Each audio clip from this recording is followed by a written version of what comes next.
En vue d'aider ces jeunes enfants nés loin de leur pays d'origine à mieux connaître leur culture, leurs origines, la diaspora rwandaise de Belgique a créé le centre Umuco. Ce centre permet aux adultes d'échanger avec les jeunes en vue de les familiariser avec leur culture ancestrale. Les détails, c'est avec Patrick Nilidanti.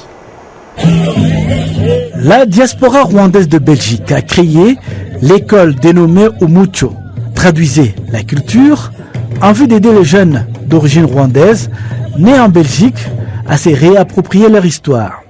L'un des grands défis pour les parents de ces enfants était de leur expliquer une culture qu'eux-mêmes avaient commencé à perdre, étant arrivés très jeunes en Europe, aujourd'hui devenus adultes et parents.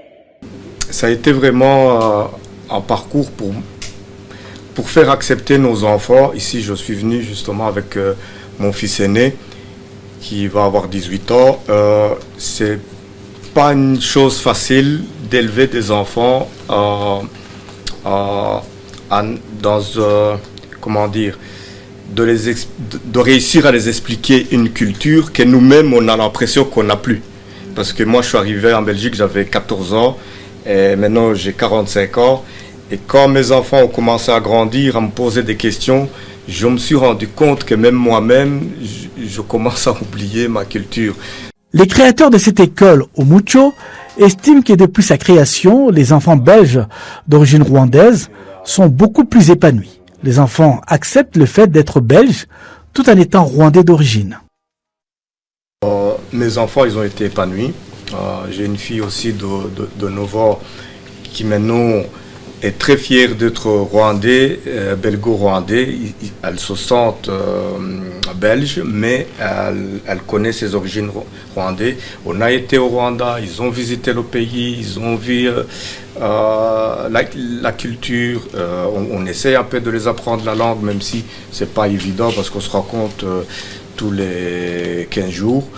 Mais en tout cas, par rapport à l'épanouissement des enfants, on voit vraiment une réelle différence. Dans ce projet aussi, l'école Umuco voudrait exprimer la problématique de la haine qui n'est pas uniquement du ressort africain, même en Europe, l'extrême droite faisant de percées un peu partout. Comme on l'a dit, conscientiser aux conséquences de la haine. La haine, je le dis tout le temps, elle n'est pas que là chez les Africains. La haine, elle peut démarrer n'importe quand, n'importe comment dans toute société. Voilà, c'est pas à vous que je vais le dire, mais on a vu partout fleurir l'extrême droite. On sait que son fonds de commerce, c'est pas de la bienveillance, c'est pas du vivre ensemble. Donc la haine, elle démarre comme ça. Nous, on est là aussi pour réveiller, conscientiser la société, de dire à vous aussi, ça peut vous arriver. Le projet Solidarity Day, prévu le 18 août prochain, va décerner des prix aux différentes initiatives, dont celle initiée par ces Belges d'origine rwandaise.